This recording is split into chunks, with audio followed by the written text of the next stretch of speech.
Le Flash Info avec le centre de stockage de la Manche. Et à la une, de nouveaux problèmes de soudure détectés sur le chantier EPR de Flamanville. C'était le 21 mars dernier, un événement significatif qui a été déclaré à l'autorité de sûreté nucléaire.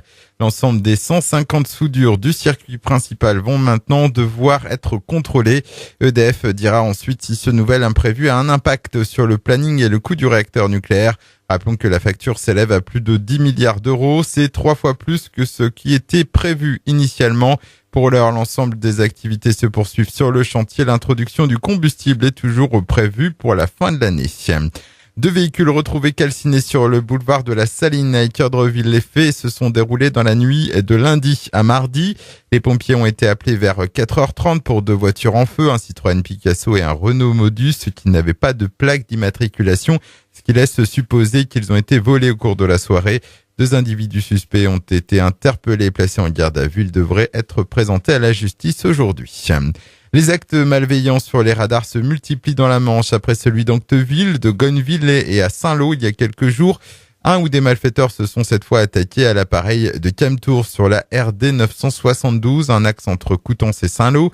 Dans la nuit de lundi à mardi, il a été recouvert de peinture rouge. Rappelons que toute dégradation ou détérioration de cet équipement constitue une infraction qui peut être punie d'une peine de 3 ans d'emprisonnement et d'une amende de 45 000 euros.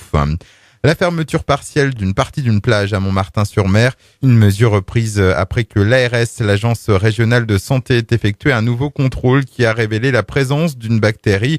Après 5 années au-dessus du seuil imposé par les normes européennes, la municipalité se voit dans l'obligation de prendre un arrêté interdisant la baignade sur une partie de sa plage durant la période estivale.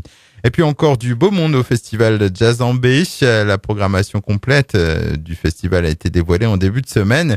Marcus Miller, Arthur H et Stéphane Escher rejoignent les autres têtes d'affiche déjà connues, à savoir Mélodie Gardot, Kezia Jones et Célassou.